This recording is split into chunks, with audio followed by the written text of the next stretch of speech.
On May 31, 2009, around 8 p.m. local time, Air France Flight 447 was pushed back from the gate at Rio de Janeiro International Airport in Brazil, with destination Paris, France. The route from Rio de Janeiro to Paris crosses the Atlantic Ocean. Starting in Brazil, it travels over the northern Atlantic, approaching the mainland of Europe before landing in Paris. This flight typically takes about 12 hours. The aircraft involved was an Airbus A330-200, the newest in Air France's fleet.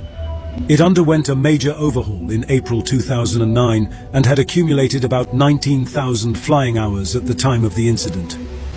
2 General Electric CF6 engines powered the aircraft, with no documented issues. On board were 216 passengers of nearly 30 nationalities. The majority of passengers were French, Brazilian or German citizens. The passengers included business and holiday travelers. This aircraft is designed for 2 pilots. However, the 13-hour duty time for the Rio to Paris route exceeds the 10 hours permitted before a break is required, according to Air France's procedures. This duty time includes flight duration and pre-flight preparation. To comply, Flight 447 was crewed by 3 pilots. The captain, 58-year-old Marc Dubois. He had almost 11,000 flying hours, of which more than 6,000 were as a captain, including 1,700 hours on the Airbus A330. The relief first officer, co-pilot in the left seat, 37-year-old David Robert. He had more than 6,000 flying hours, 4,500 hours were on this specific aircraft type. And the first officer, the co-pilot in the right seat, was 32-year-old Pierre-Cédric Bonin. He had almost 3,000 flight hours, with 807 of those hours on this aircraft type. At 8:30 local time, the Airbus took off. The takeoff proceeded normally, as expected for a fully loaded aircraft, following the standard protocols for their climb and setting the course for their transatlantic journey. Conforming to Air France's standard procedures around 20,000 feet, the relief first officer left the cockpit to begin his 3-hour rest period. The captain took over the left seat, while the first officer occupied the right seat. A few moments later, the flight reached its cruising altitude of flight level 350.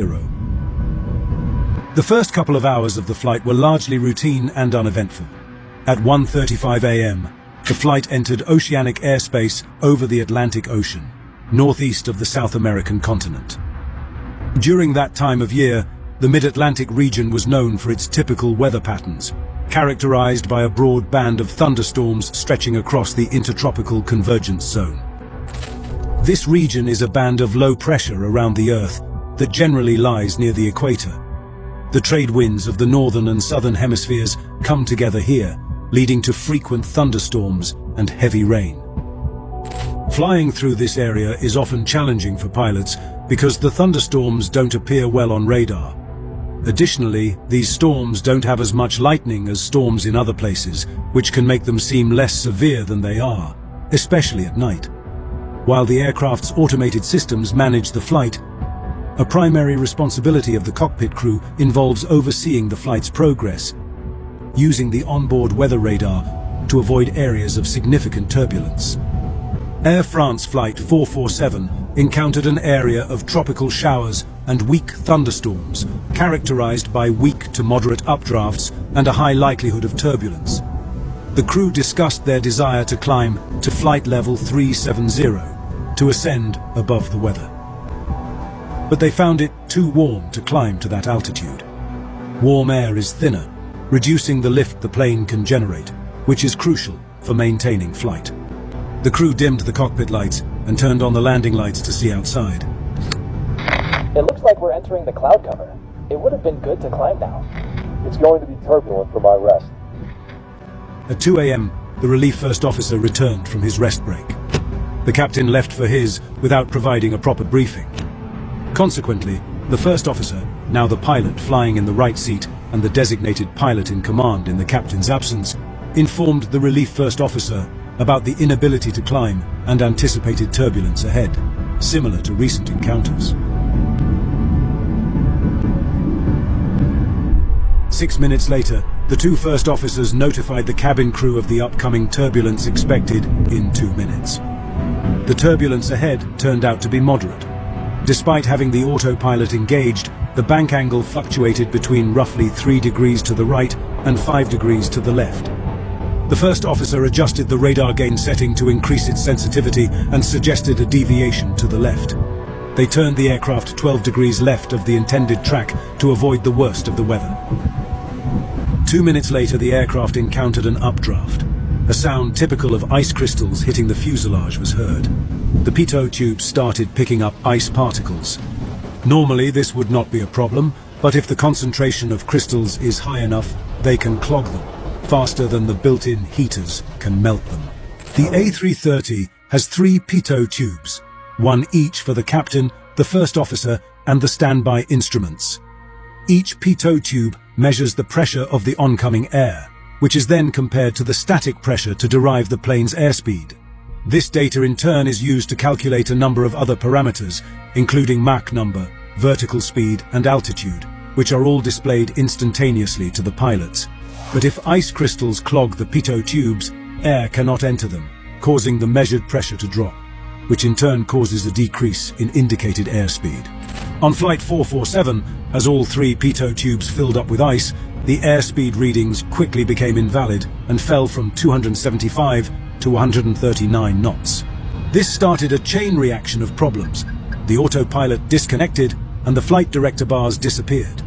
The aircraft's flight control law changed from normal to alternate 2, leading to the shutdown of many built-in protections, such as angle of attack, overspeed, and bank angle protection. Therefore, the aircraft became more sensitive to roll inputs. I have the controls. The aircraft rolled right, and the first officer began hand-flying the aircraft, making nose-up and left roll inputs. The autothrust disconnected and went into thrust lock mode, freezing the power setting at 83%. The pitch attitude rose to 6 degrees, and the vertical speed increased through 1,800 feet per minute, triggering the stall warning. A stall happens when the aircraft's wings can no longer generate enough lift.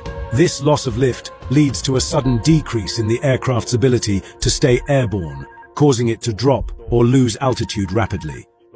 The first officer struggled to regain control over the bank angle and over-controlled the roll input with a series of left and right banks. The control inputs were exactly out of phase with the roll motion.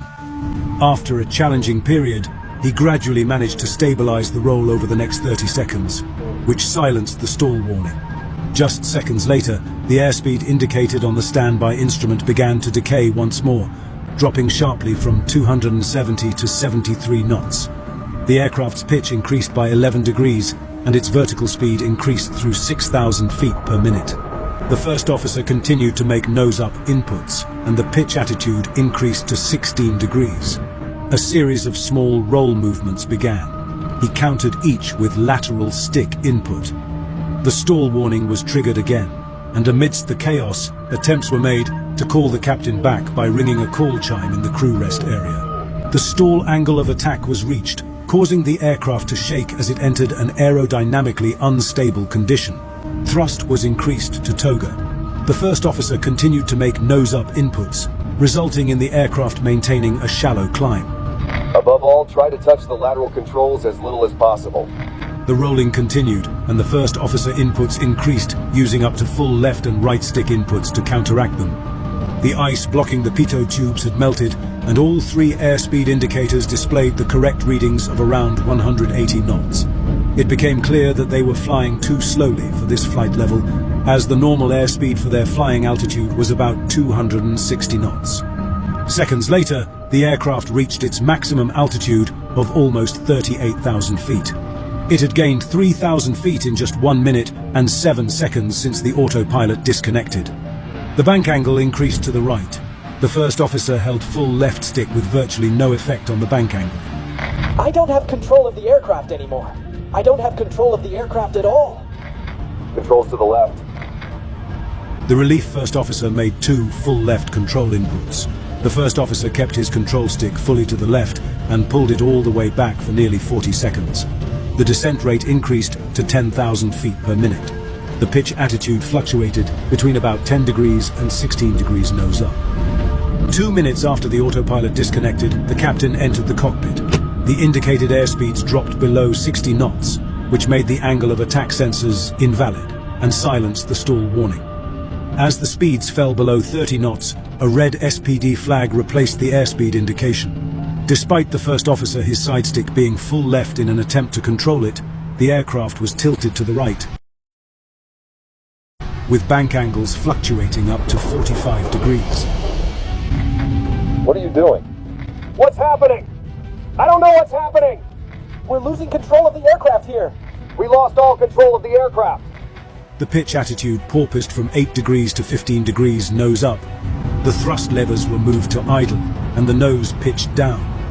Each time the nose pitched down, the angle of attack reduced slightly, the airspeed indication reappeared, and the stall warning reactivated. I have the impression that we have some crazy speed.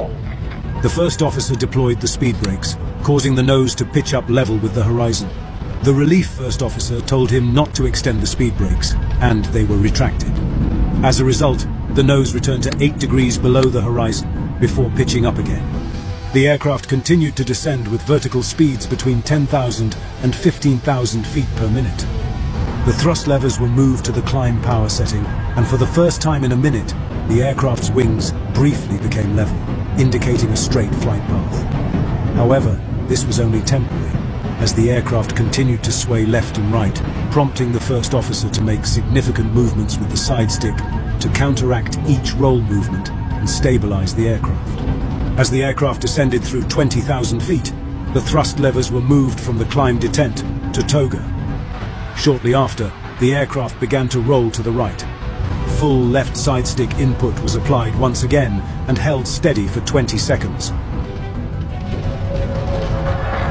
We're there, we're passing level 100. They had already descended 28,000 feet at that time. Wait, I have the controls.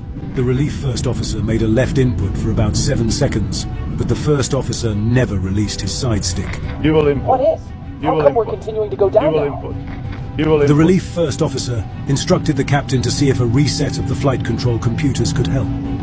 The captain remarked that it would not do anything, but he reset primary and secondary flight control computers anyway. 9,000 feet! Climb, climb, climb, climb! I've been at max nose up for a while. No, don't climb. So go down. The relief first officer pushed his own stick forward while the thrust levers were pulled back to climb power. The first officer, however, continued to pull back, and dual input sounded again. You will Give me the input. controls. The controls to You will me. input. Controls to You will me. input. Go ahead, you You have will the input. controls. The relief first officer lowered the nose to 7 degrees below the horizon. The airspeeds and stall warning were displayed once more. 7 seconds later, despite the relief first officer saying he had the controls, the first officer began to pull back on the side stick again. Dual input was announced, and the You will aircraft input. started to pitch up. You will input. Watch out. You will Pitching input. up. I'm You will pitching input. up. I'm You will pitching up. input. The thrust levers were pulled back to idle for 2 seconds, and the nose pitched up to 16 degrees. You're pitching up. Well, we need to. We are at 4,000 feet. Seconds later, as the aircraft reached 2,500 feet, the ground proximity warning sounded in the cockpit. Go on, pull. Pull up, pull up, pull up. The thrust levers were moved to toga, and both pilots applied a nose-up command as the aircraft pitched up towards 16 degrees again. Then, the first officer pushed the takeover button on his side stick, cutting out the relief first officer's commands. We're going to crash. This can't be true.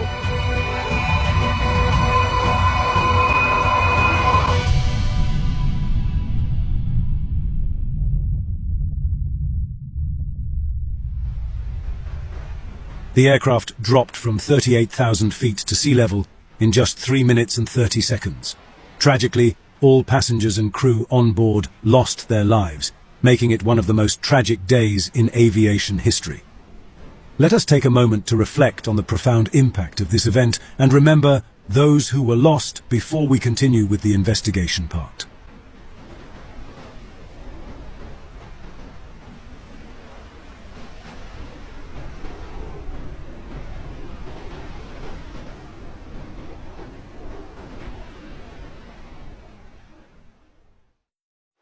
Shortly after 4 in the morning, when the flight had failed to contact air traffic control in either Senegal or Cape Verde, the controller in Senegal attempted to contact the aircraft.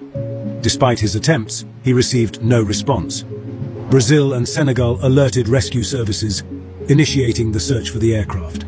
However, The challenge was that Air France Flight 447 had seemingly disappeared in a region lacking radar coverage, with no possibility of witnesses and with inconsistent radio communication. 2 days later, a Brazilian plane spotted what appeared to be an oil slick and light floating debris. A couple of days afterward, search teams discovered 2 bodies, along with personal belongings. The final resting place of Flight 447 was discovered on April 3, 2011, at a depth of almost 4,000 meters. By May 10, both black boxes had been found and were sent for analysis by the BEA, France's air safety agency. In July 2012, the BEA published the final report on this accident. The